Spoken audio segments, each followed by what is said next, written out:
Hi everyone, today I have a Cartier Santos Carree 2964 in yellow gold.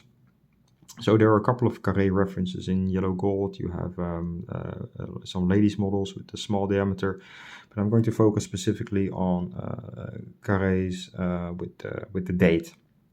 So there are three references with a date. It's 2960, which is the most popular one, diameter 29 with a lug width of 41. Then you have 2963. This is a ladies reference, but it has a date. So this can be quite confusing. This is that's a reference of 23, 24 millimeters wide. You don't see it too often, but sometimes you see a Carré in full gold with a date. You think it's one of the unisex models, but it's not. So you have to be on the lookout for that one. And to close, this is a 2964, so the last reference, and this has a diameter of 27.5, 28, and a lug to lug of 39 to 40, so a tad smaller than the most popular 2960. I have no idea why Cartier brought this to market because the dimensions are nearly identical. So like 1 or 2 millimeters less of lug width, maybe 1 millimeter less of dial size, and and the lug width is 16 instead of 18, and it tapers down to 13 and a half. So no idea why Cartier brought this to life. But okay, I own it, and it's an absolutely gorgeous watch. So looking at the watch, we see that there are polished screw heads. There is a polished scratch magnet of a bezel, and we have polished beveling on the sides of the case. It wears quite large because of the fact that the lugs are bending not straight down as you see with some of the watches, but it really has quite a span over here. I think the lug to lug is around 40, but if you look at the lug width, including the bending lugs, you're talking about 45, 46 at least. So putting it on 15.5, maybe 15.5 to 16 centimeters wrist, you can see that it covers the wrist quite well, and it's not that small at all.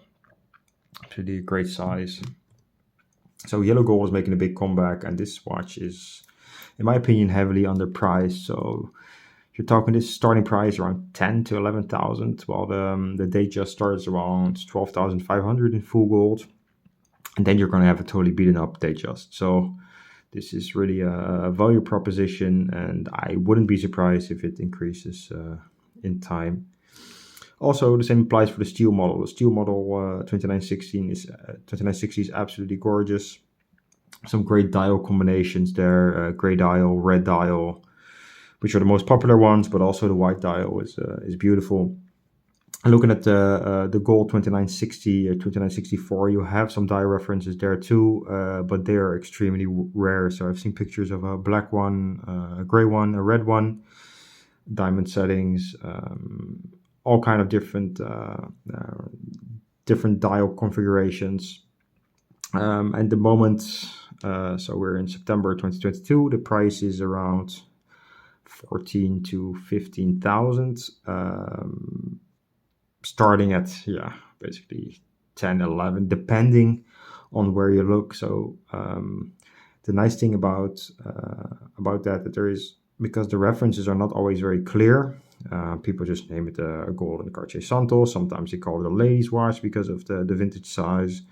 So not all dealers know what they're handling. The same goes for the Japanese auction sites, for example. Sometimes you can pick up the watch below the average price you see on Chrono24. So if we're looking at the clasp, there is a micro adjustment with a pin buckle. Where the pin works just fine the way it's intended. So I would highly recommend you to look for a channel called Alex Watches. He has a nice video also on the Cartier Santos Carré or Massif, the yellow gold variant, which we have here, and he gives you some insights where to look at when buying a watch. So this watch is over 25 years old, so you can see that even though the beveling over here is still quite sharp and quite there, it has already been rounded a little bit, which happens over time because of polishing. So very, very difficult to look for an unpolished watch, and I don't recommend. I mean, it's not a necessity for me.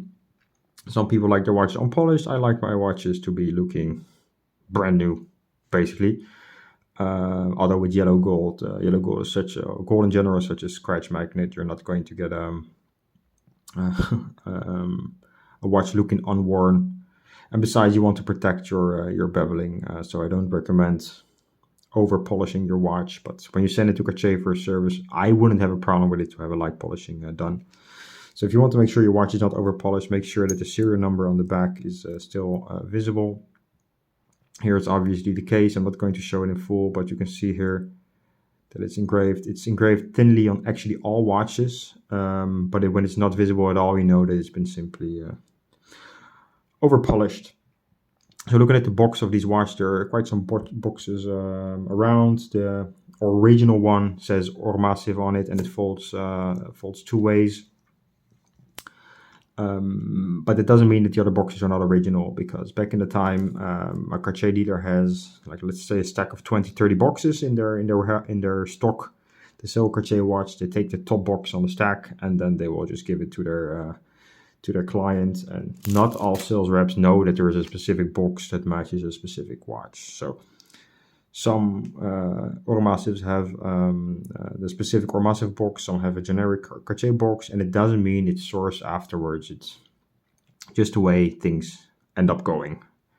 And keep in mind that this watch has been discontinued for, I think 25 years. This one comes out of the 92, I think, 92, 93. I don't have the actual date because I don't have the papers of the watch.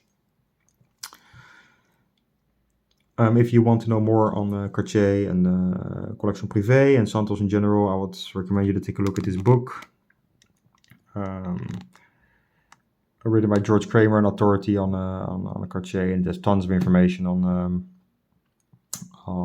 Cartier, Collection Privé, the models, and highly recommend to look into this. Thank you for watching. Take care.